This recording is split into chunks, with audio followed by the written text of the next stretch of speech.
Okay, so this week we are in the portion of Tetzaveh. Tetzaveh is end of chapter 27 of Exodus through the beginning of 30. ואנחנו היום בפרשת תצווה. פרשת תצווה זה ספר שמות מפרק 28, כן, אנחנו רואים את זה, ועד ממש פרק 30. פרק 30, פסוק 10. And for the English speakers, Tetzaveh just means you will command because God is speaking to Moses. כן, תצווה זה כמובן לתת הוראה, אלוהים מטיל הוראה, פקודה על משה. And the commandments we're getting now are about the establishment of the priesthood. והתצווה, הציוויים שיש לנו פרשה, הם אודות הכהונה. Now you might expect that when God describes the priesthood, he starts off with what they have to do. ניתן לשער שאם אלוהים נותן הוראות לכהונה, אז הפסוקים יהיו מלאים במה הכהנים צריכים לעשות. But that's not how God begins the description of the priesthood. אבל זה לא איך שאלוהים מתחיל את ההוראות לכהונה. Instead, God wants to explain who the priests are. אבל אנחנו רואים שהדגש הוא, אלוהים מתאר לנו מי הם הכהנים. And how does he do that? ואיך הוא מטיל, איך הם נראים יותר נכון, מה הם לובשים, איך הוא מתאר זאת? Exactly. Easy. With their clothing. הוא מתאר מה הם עושים על פי המדים שלהם. And why their clothing? ומדוע המדים? It's the first thing that anybody sees. כי זה הדבר הראשון שאנשים מבחינים בהם. It's the first idea of what your job is and who you represent. כי זה הדבר הראשון שאתה רואה בן אדם עם המדים, אתה יודע, הוא עושה כך וכך, הוא שייך לתחום כזה ואחר. The same way a police officer wears his uniform to work and the president of Israel or the United States wears a suit to every meeting he goes to, the priest has a special uniform. ככה גם כן בצבא, ככה גם הנשיאים, יש להם מדים ייצוגיים. And every detail is important. The gold and the beauty of their garments shows you the importance of their role before God. וכל רכיב שנמצא על המדים שלהם, רכיב יקר, רכיב בעל משמעות, נותן לך סמל והבנה מה זה מסמל. But the most important detail that we want to focus on is their representation of the nation. אבל הדגש שאני רוצה ללמד כאן, זה את הייצוג שלהם בעבור העם. הם, הכהן, הכהונה, מייצגת את העם. God begins by identifying who will be the priests, Aaron and his family, and then he says they will have to wear on the high priest garments a stone on each shoulder. כמובן, הדבר אדוני אומר שמשפחת אהרון תשרת בכהונה הגדולה הזו, וכמובן הוא מתחיל עם המדים שעל כל אחת מהכתפות, מהכתפיים, יש אבנים מיוחדות. And each stone has 6 of the tribes' names written on them.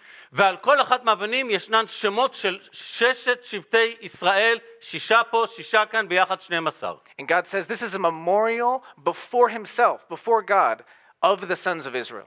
ולמעשה אלוהים אומר, כאשר בא הדבר הזה, הכהן הגדול מולי, זה מאפשר לי, זה זיכרון על עם ישראל, זה מניח את עם ישראל לנגד העיניים שלי כל הזמן. He says they will also have 12 stones on his chest, and each one represents a tribe of Israel. וגם נאמר על האפוד שיהיה לו גם כן 12 אבנים, שכל אבן מייצגת, מסמלת את אחד משבטי ישראל. Now what's the idea here? מה הרעיון הזה? God is making very clear from the beginning that the high priest represents every tribe of the nation when he comes before God.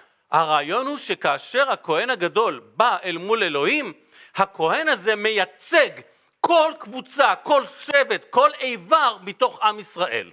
See, every time that Aaron entered the tabernacle, the people saw him and they said, he is representing us.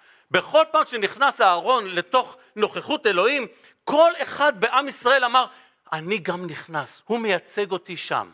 And every time that he came before God, God officially recognized him as the nation of Israel's representative. ובכל פעם שהכהן הגדול נכנס, אלוהים למעשה השתמש בזה כדי לומר, הוא כרגע מייצג כל איבר בעם ישראל. See, this was the priest's role. This is his description to start out with. He is the representative of his people. זה התפקיד של הכהן. הוא המייצג של העם לפני הערכאה הגבוהה יותר, במקרה הזה זה אלוהים. His actions were Israel's actions, המעשים שלו, מעשי העם, עם ישראל. and his service was Israel's service. השירות שלו זה שירות של עם ישראל. And his relationship with God in the tabernacle, just like Adam in the Garden of Eden, is Israel's relationship with God. והשירות שלו בתוך המקדש זה כמו שהיה עם אדם וחווה, כרגע זה כמו השירות של עם ישראל אל מול אלוהים. This is an important role. This is a vital role. זה שירות קריטי חיוני. And no one fulfilled this role better than the Lord Jesus Christ. והיחידי שהגשים את השירות הזה בצורה מושלמת, שאף אחד לא עשה כמותו, זה האדון ישוע המשיח. The letter to the Hebrews tells us that our Lord operated as our great high priest on the cross. המחבר של איגרת אל העברים אומר שבאמת ישוע המשיח הוא הכהן הגדול שלנו, שגם ייצג אותנו שם על הצלב. Yeah, because he represented his people on the cross. כי הוא ייצג את אנשיו, את מישהו מסמל על הצלב. And it's called the great high priest because he even offers himself as a sacrifice, something no one else could do. הוא נקרא הכהן הגדול שלנו, הכהן העליון, מכיוון שאף אחד, שום כהן, לא הקריב עצמו כמו שהכהן הגדול הזה. See, on the cross before God, he carried the sins of his people and represented those sins as God placed his punishment upon Jesus. על הצלב הוא לקח את כל חטאי העם ולמעשה שם אותם על עצמו, נשא אותם על עצמו כדי לסמל אותם. הוא במקומם. And as a perfect priest, he even represents Israel in his righteousness, giving us his righteousness. וככהן גדול הוא גם מייצג את העם בצדקה שלו. אם הוא נושא צדקה, אז הוא גם נותן את הצדקה לכל אלה שחוסים בו. This is why we can have eternal life in him, because as we are joined to our high priest, we receive his righteousness and he receives our sin. ולכן כאשר אנחנו מזדהים איתו, אנחנו לוקחים את הצדקה שלו והוא לוקח את החטאים שלנו. And Hebrews tells us that to this day he continues to represent us in God's throne room. ומחבר אל העברים אומר שגם כעת, ממש כעת שאנחנו מדברים, הכהן הגדול שלנו ישוע מייצג אותנו בהיכל אלוהים בשמיים. Now Aaron represented the nations, the tribes of Israel, but who is Jesus representing on the cross? אהרון כמובן ייצג את עם ישראל, אבל את מי מייצג ישוע? In John 10, Jesus says he lays down his life for his sheep. ביוחנן פרק 10 נאמר לנו שישוע מניח את חייו עבור צונו. He says his sheep hear his voice as the good shepherd and they come to him. הצאן של אלוהים, של ישוע, שומעות את קולו והן הולכות אחריו. So if you hear his voice, Jesus says, come near to him, come to Jesus. ואם אתה שומע את קולו בדבר אדוני, בוא אליו.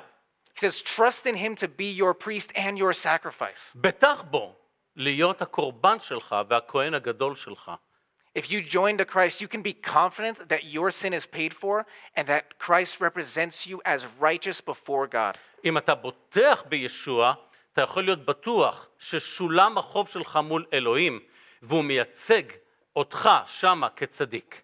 At this moment, the Lord Jesus Christ sits at the right hand of the Father in heaven and he intercedes for his people. כרגע, ממש כרגע, שאנחנו מדברים, האדון ישוע יושב לימין אלוהים האב, הוא מפגיע בעדנו. This is for our encouragement and for our eternal confidence in Jesus' work. וכל זה כדי שיהיה לנו ביטחון נצחי במשימה, בשירות של האדון ישוע. So may the Holy Spirit strengthen us to rest in him as our perfect priest in God's heavenly throne room this day. אז באמת שבחסד אלוהים, שרוח הקודש תשכון בנו כדי לחסות אותנו, להשרות עלינו את הביטחון הזה במה שהאדון ישוע עושה עבורנו כרגע. Amen.